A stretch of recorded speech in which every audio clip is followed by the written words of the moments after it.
Méditation du 27 janvier. Vous faites partie du mouvement de résistance. Puisez votre force dans le Seigneur et dans sa puissance. Citation de l'apôtre Paul. Je sais que nous, les femmes en général, n'aimons pas beaucoup les choses relatives aux batailles et à la guerre. Ne pensez pas que je fasse une fixation sur ce sujet, mais il s'avère que, dans la Bible, il existe un autre passage très significatif qui nous rappelle que la vie est un conflit armé et que le peuple de Dieu ne doit pas ignorer cette réalité. Si nous l'ignorons, comment pourrions-nous nous y préparer? L'apôtre Paul nous dit en quoi consiste cette bataille et cette préparation. Au reste, fortifiez-vous dans le Seigneur et par sa force souveraine. Revêtez-vous de toutes les armes de Dieu afin de pouvoir tenir ferme contre les manœuvres du diable. Car nous n'avons pas à lutter contre la chair et le sang, mais contre les principautés, contre les pouvoirs, contre les dominateurs des ténèbres d'ici-bas, contre les esprits du mal dans les lieux célestes. C'est pourquoi prenez toutes les armes de Dieu afin de pouvoir résister dans le mauvais jour et tenir ferme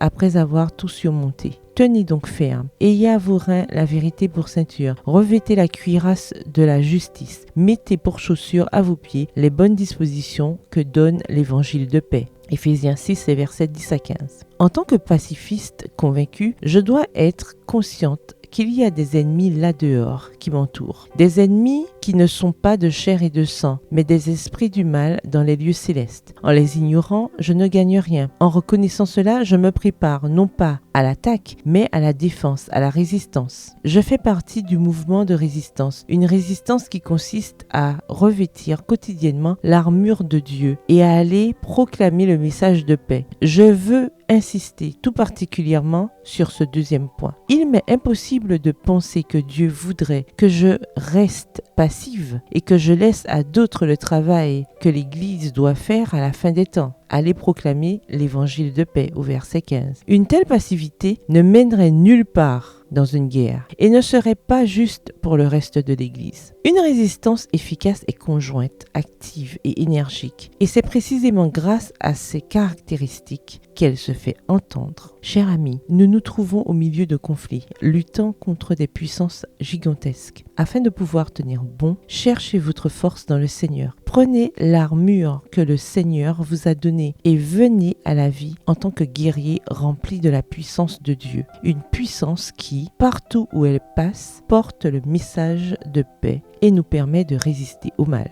Le verset du jour se trouve dans Éphésiens 6, verset 13. Prenez toutes les armes de Dieu. Bonne journée, que l'Éternel vous bénisse.